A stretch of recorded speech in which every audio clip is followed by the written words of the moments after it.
अश्विन पौर्णिमा।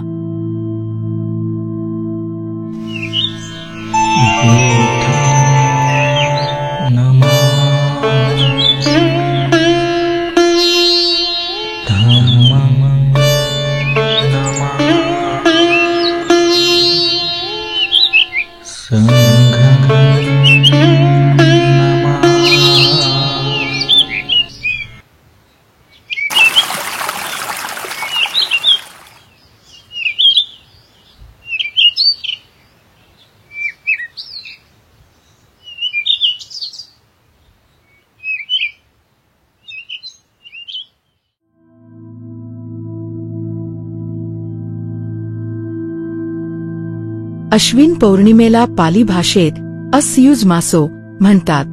ही पौर्णिमा साधारणतः ऑक्टोबर महिन्यात येते। या पौर्णिमेला भगवान बुद्धाच्या जीवनाच्या संबंधित ज्या घटना घडल्यात त्यांचा संक्षिप्तपणे परिचय असा। 1. वर्षावासातील अंतिम पौर्णिमा। इध वस्स वसिस्सामी इध हेतंत गिम्हिसु इति बालो विचिंतेति अंतरायम न बुजहती। धम्मपद 286। वर्षाकाळात येथे राहीन, हेमंतात येथे राहीन, ग्रीष्मात येथे राहीन असला विचार मूर्ख करतो, पण अंतराय विघ्नांचा तो विचारच करीत नाही। अश्विन पौर्णिमा ही वर्षावासातील अंतिम पौर्णिमा आहे। वर्षाकाल संपल्यानंतर बुद्ध भगवंताच्या दर्शनास जाण्याची भिक्खूंची वहिवाट असे। आपल्या भेटीला आलेल्या भिक्खूंना कुशल समाचार विचारावा असाच भगवंतांचा परिपाठ होता। या वर्षावास काळात ज्यांनी सहकार्य दिले त्यांच्याप्रती कृतज्ञता व्यक्त केली जात असे। वर्षावास काळात उपासिकांमध्ये व्यवस्थापिका होण्याचा बहुमान ज्यांना दिला ती होती विशाखा मिगार माता। भगवान बुद्ध श्रावस्ती येथे जेतवनात अनाथ पिंडिकाच्या आरामात राहत होते। विशाखा मिगार माता या प्रसिद्ध उपासिकेने आपल्या घरी भगवान बुद्धाला आणि त्यांच्या भिक्खू संघाला जेवणाचे आमंत्रण दिले। दुसऱ्या दिवशी जेवण्याच्या वेळी भिक्खू संघ तयार आहे की काय हे पाहण्यासाठी आपल्या दासीला तिने विहारात पाठविले। त्यावेळी भयंकर जोराची पावसाची सर आली होती। भिक्खू चिवरे विहारात ठेवून पर्जन्य स्नानासाठी आवारात उभे होते। ते उघड्या देहांनी स्नान करीत होते। त्यांना पाहून दासी लज्जित झाली। तिला वाटले ते भिक्खू नसून पावसात देह भिजवून घेणारे कुणी नग्न तपस्वी आहेत। ती तशीच परत आली आणि विशाखेला म्हणाली, आर्ये, विहारात भिक्खू नसून सर्व आजीवक आहेत। आजीवक म्हणजे नग्न राहणारे श्रमण, परंतु त्या शहाण्या उपासिकेने भिक्खू पर्जन्य स्नान करीत आहे हे तेव्हाच ओळखले। भगवान बुद्ध भिक्खू संघासह आपल्या घरी आल्यावर सर्वांचा विशाखेने योग्य आदर सत्कार केला। सर्वांना जेवू घातले। सर्वांचे जेवण झाल्यावर ती भगवंताला म्हणाली, भगवान, मला आपणाकडून 8 वर हवे आहेत। भगवान म्हणाले, विशाखा, वर कोणते आहेत हे समजल्यावाचून तथागत वर देऊ शकत नाही। विशाखा म्हणाली, मी मागणार आहे ते वर उचित आणि निरुपद्रवी असेच आहे। बुद्धाने अनुज्ञा देताच विशाखा म्हणाली, 1. आयुष्यभर वर्षाकालात भिक्खू संघाला चिवरे द्यावी अशी माझी इच्छा आहे। 2. आगंतुक भिक्खूला भिक्षा देऊ इच्छिते। 3. प्रवासास जाणाया भिक्खूला भिक्षा देऊ इच्छिते। 4. रोगी भिक्खूला भिक्षा देऊ इच्छिते। 5. रोग्यांच्या सेवकाला भिक्षा देऊ इच्छिते। 6. रोग्यांना औषधांचा पुरवठा करू इच्छिते। 7. संघाला रोज खीर देऊ इच्छिते। 8. भिक्खुणी संघाला स्नानाच्या वेळी वापरण्यासाठी वस्त्रे देऊ इच्छिते। त्यावर भगवंत म्हणाले, विशाखे, हे 8 वर मागण्याची कारणे कोणती? विशाखेने हे 8 वर मागण्याची पार्श्वभूमी सविस्तररित्या विशद केली। भगवंतांनी विशाखेला पुन्हा प्रश्न विचारला, हे 8 वर मागण्यात तुझा काय लाभ? त्यावर विशाखा म्हणाली, एक प्रकारे माझ्या नैतिक सामर्थ्याचा किंवा सप्त संबोधीचा उपयोग केल्यासारखे होईल। भगवान, हे 8 वर मागण्यात माझा हा लाभ होणार आहे। त्यानंतर तथागतांनी पुढील शब्दात विशाखेचे आभार मानले. शील संपन्न उपासिका श्रद्धायुक्त मनाने आणि स्वार्थी वृत्तीने जे काही दान देईल ते दान दिव्य, खनाशक आणि सुखकारक ठरेल. अपवित्रता आणि कलंक ह्यापासून मुक्त असलेल्या मार्गाने जीवन कंठित असताना सुखी जीवन तिला प्राप्त होईल. सत्प्रवृत्तीमुळे तिला सुख मिळेल आणि आपल्या दातृत्वाने तिला आनंद प्राप्त होईल. विशाखेने पूर्वाराम विहार संघास दान दिला आणि उपासिकांमध्ये व्यवस्थापिका होण्याचा बहुमान तिला प्राप्त झाला. 2. अशोक विजयादशमी. मया पवत्तित चक्क धम्मचक्क अनुत्तर सारीपुत्तो अनुवतेत्तेती अनुष्तो तथागत. मी प्रस्थापित केलेले धम्मचक्र सारीपुत्त चालवित आहे. तथागताच्या मागोमाग जाणारा तो आहे. भगवान बुद्धाने प्रवर्तित केलेले धम्मचक्र त्याकाळी सारीपुत्तासारख्या अनेक अनुयायांनी चालविले, परंतु त्यानंतर बुद्धाच्या धम्मचक्राला जी ऐतिहासिक गती दिली ती सम्राट अशोकाने. सम्राट अशोकाने राज्याभिषेकाच्या 8व्या वर्षी कलिंगची लढाई जिंकली. ते युद्ध त्यांच्या जीवनातील शेवटचे युद्ध ठरले. त्या युद्धात 1,00,000 सैनिक मारले गेले, 1,50,000 सैनिक जायबंदी झाले आणि 3,00,000 सैनिकांना बंदी बनविण्यात आले. युद्धात मारल्या गेलेल्या सैनिकांच्या विधवांच्या रडण्याने आणि बालकांच्या आक्रोशाने त्यांच्या मनावर गंभीर परिणाम झाला. त्याला खूप पश्चात्ताप झाला. सम्राट अशोकाच्या शोकाकुल मनाच्या अवस्थेत त्याला शांतीची गरज होती. त्याचवेळी भिक्खू मोगलीपुत्त तिस या भिक्खूची भेट झाली. त्याने सम्राट अशोकास अप्पमाद वग्ग याचा उपदेश केला. अप्पमादो अमतपद प्रमादो मच्चौनो पद अप्पमत्ता न नियंतिये पमत्ता यथामता. अर्थात प्रमाद न करणारा अमृतपदाचा साधक बनतो आणि प्रमाद करणारा मृत्यूपदाच्या. अप्रमादी माणसे मारत नाहीत, परंतु प्रमादी माणसे नेहमी मृत्यू समान असतात.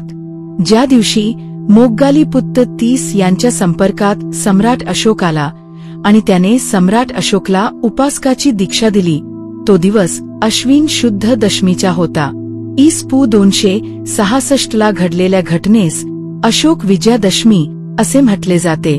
सम्राट अशोकाने बौद्ध धम्माची दीक्षा घेतली आणि त्यांच्या राज्यात बौद्ध धम्माला शीर्षस्थ स्थान प्राप्त झाले.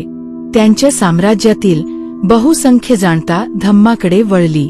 त्यांचे शासन हे धम्मशासन ठरले. स्वहत धम्माचे दायाद बनण्यासाठी स्वहत चे पुत्र महेंद्र आणि पुत्री संघमित्रा यांना भिक्खू संघात प्रवेश दिला. त्यांना श्रीलंकेत धम्मप्रचारास पाठविले. सम्राट अशोकाने धम्म तत्वानुसार जीवन व्यतीत करण्याचा प्रारंभ केला. धम्मगुरू मोगलीपुत्त तिस यांच्या प्रेरणेने बौद्ध स्थळांची त्यांनी यात्रा सुरू केली. त्यांनी धम्मकार्यासाठी ठिकठिकाणी विहारांची निर्मिती केली. प्रजेच्या कल्याणासाठी त्याने धम्माची नीतितत्वे शिलालेखावर कोरली. 5व्या शतकात भारतात आलेला चिनी प्रवासी खाहियान आणि 7व्या शतकात आलेला चिनी प्रवासी युएनत्संग यांनी या सर्व शिलालेखांचा उल्लेख सविस्तर केला आहे. सम्राट अशोकाने या शिलालेखांसाठी स्तूपांसाठी भगवान बुद्धाच्या जीवनाशी संबंधित स्थळांची निवड केली. उदा. बुद्धाचे जन्मस्थान लुंबिनी, बोधिप्राप्ती स्थान बोधगया, धम्मचक्र प्रवर्तन स्थान सारनाथ, महापरिनिर्वाण स्थान कुशीनगर, तसेच भगवान बुद्धांनी जिथे जिथे वर्षावास संपन्न केले असे स्थळ आहेत. नालंदा, संकिसा, राजगृह, श्रावस्ती, वैशाली, कपिलवस्तू, गांधार, तक्षशिला इ ठिकाणी स्तूपे उभारली. सम्राट अशोकाच्या काळापर्यंत भगवान बुद्धाची प्रतिमा तयार झाली नव्हती. त्यामुळे धम्मस्तूप व बुद्धाच्या जीवनाशी संबंधित प्रतीकांचे पूजन केले जात असे. जसे सिद्धार्थाच्या जन्माचे प्रतीक हत्ती, महाभिनिष्क्रमणाचे प्रतीक घोडा, सम्यक संबोधी प्राप्तीचे प्रतीक बोधिवृक्ष, प्रथम धम्म उपदेशचे प्रतीक स्तूप अथवा चैत्य होत. भगवान बुद्धाच्या महापारिनिब्बाणानंतर त्यांच्या अवशेषांची 8 भागांमध्ये विभागणी करून त्या अस्थी 8 राज्यांना देण्यात आल्या होत्या. 1. अजातशत्रू राजगृह, 2. शाक्य कपिलवस्तू, 3. बुली अलकप्प, 4. कोलिय रामग्राम, 5. मल्ल पावा, 6. लिच्छवी वैशाली, 7. ब्राह्मण वेथादीप, 8. मल्ल कुशीनगर. या सर्व ठिकाणाहून धातू काढून आणि त्यांची अनेक संख्येत विभागणी करून सम्राट अशोकाने त्या अवशेषांवर विविध ठिकाणी 84,000 स्तूप बनविले. सम्राट अशोकाचे हे धम्म अभिलेख भारतात सर्वत्र पसरलेले होते. संपूर्ण भारतवर्ष सम्राट अशोकाच्या आधिपत्याखाली होते. काबूल, अफगाणिस्तानपर्यंत त्यांचे साम्राज्य होते. जनतेवर असीम प्रेम करणारा हा सम्राट एका शिलालेखात म्हणतो, मी असे ठरविले आहे की जनतेच्या तक्रारी ऐकण्यासाठी मला केव्हाही व कुठेही बोलवावे, मग मी बागेत विहार करीत असो, भोजन करीत असो, अंतपुरात असो किंवा झोपलेला असो, जनतेच्या सेवेसाठी मी हजर राहीन. हाच सम्राट आपल्या 3ऱ्या शिलालेखात म्हणतो, ज्याप्रमाणे माझ्या मुलांना इहलोक व परलोकात सुख व वैभव प्राप्त व्हावे अशी माझी इच्छा आहे, त्याप्रमाणेच सर्व लोकांनाही सुखशांती लाभावी अशी माझी मनीषा आहे.